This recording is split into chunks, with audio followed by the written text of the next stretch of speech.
Hey there, and welcome to UNreducedTV. I'm your host, CaliOGP, and this is Blunt Talk. On today's show, we're going to be talking about something, I love alliteration, so we're going to be talking about the strength of stress. Got this little hot smoke blunt that I started smoking earlier today, and I wanted to go ahead and finish it off and bring this content to you guys. And today, like I said, we're talking about the strength of stress. But before we talk about that, let's talk about like what unreduced is, what blunt talk is, all that. You know, hoorah! I know you all been on the site, but in case you haven't and you're a new user, blunt talk is basically a show where I can come to you and just talk about real world issues or real world problems and solutions that help you live outside this proverbial box that you live in, right? Everything that we see in the world is manufactured to be seen the way that you have perceived it, unless you are consciously thinking about looking at it in a different light. And so that's what Unreduced is. It's about giving you different ideas and different paths and different tools to expand your mindset, so you start asking different questions and you live a life that is unreduced by anybody else or any outside force. And you are yourself, right? You are responsible for all your outcomes, whether positive or negative. That's an unreduced life, if you ask me. So like I said, today on today's show, we're going to talk about the strength of stress. And I got a meeting I got to get on here in a few minutes, so it's not going to be a long show or anything like that. Just quick tidbits. I've been growing weed for a while now, probably about a year and a half now, and I've gotten a couple harvests in. I had a big one that I didn't get to actually harvest. I spent a lot of time on it. It turned out to be a male plant, and if you know anything about growing weed, male plants don't produce the flowers that you want to smoke. And so I wasn't able to keep that plant, and I was really sad. I put all my eggs in that basket, I guess, so to say, and that wasn't very wise, and I live reduced because of it.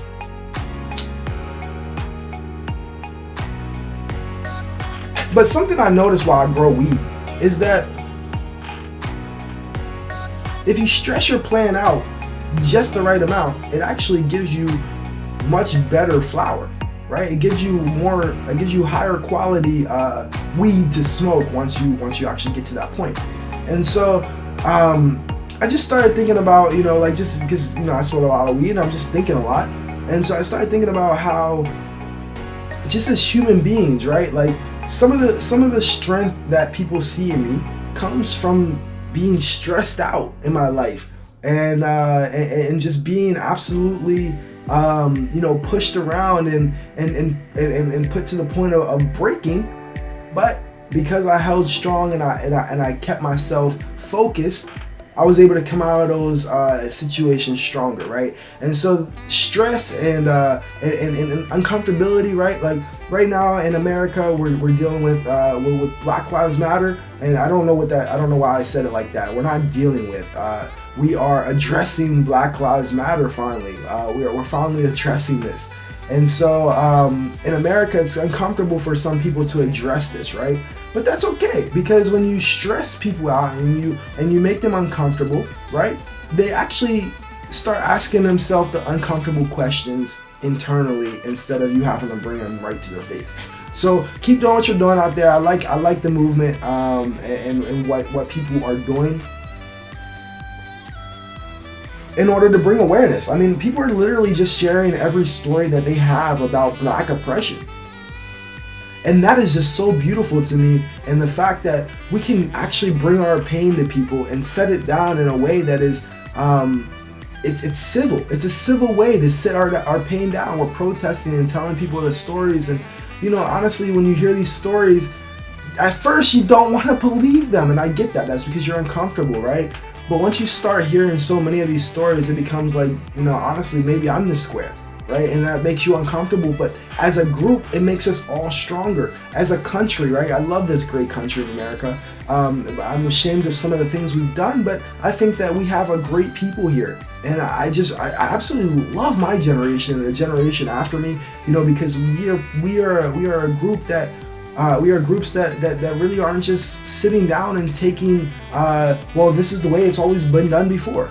that doesn't work anymore, and people are questioning those things, and I like it, and it causes some stress. And I know some people are nervous about what's going on, and myself included. I don't actually go out at nighttime right now because I don't even want to be in a situation. It's not worth it.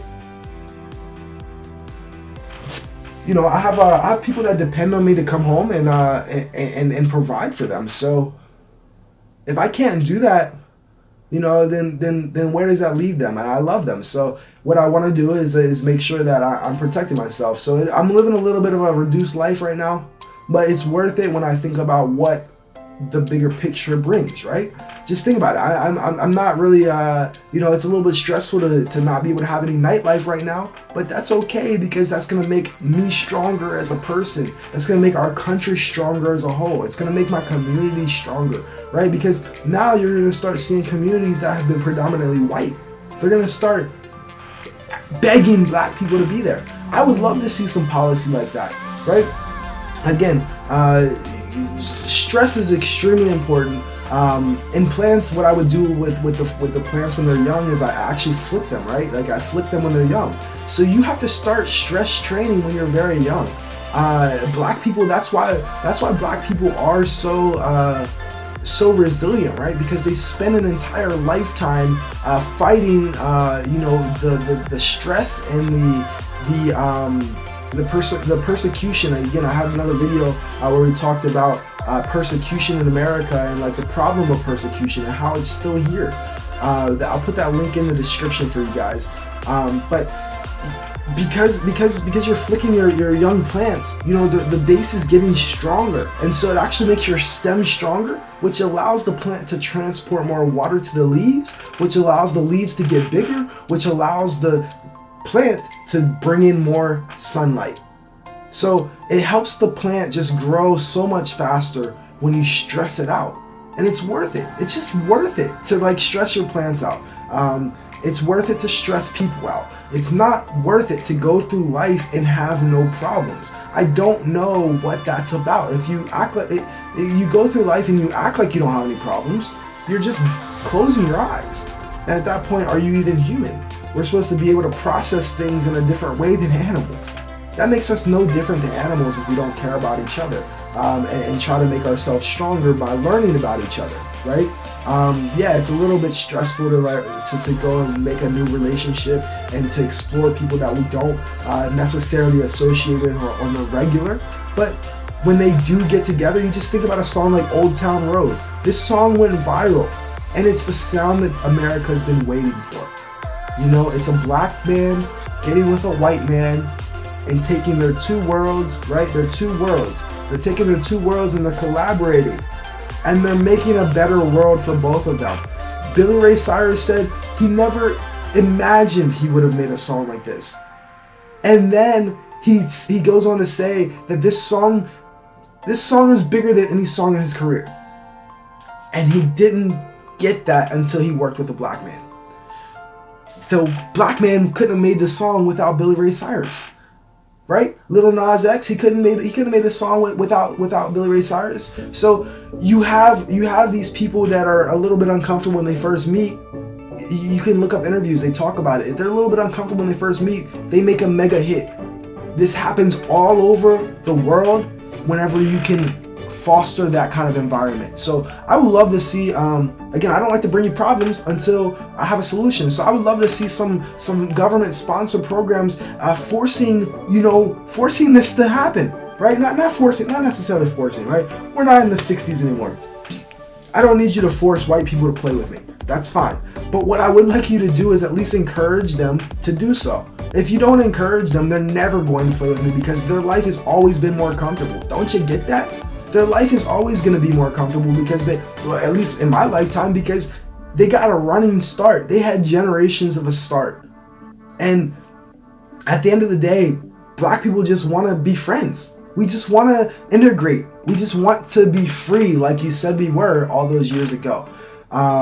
The strength of stress, this is not just a racial video, just talking about race. The stress can help you in all aspects of your life. So if you aren't racist and you got lots of black people in your life already, you know, maybe you can stress yourself out in another way and grow from it, right? Like if you go to the gym and you feel sore the next day, well, you should probably go back to the gym, because normally if you push through that pain, right, that little bit of soreness that you had, your muscles start expanding even more. You're just like a plant. You grow just like it.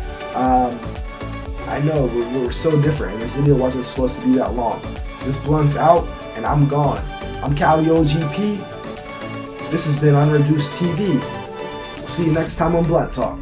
Till then, live unreduced.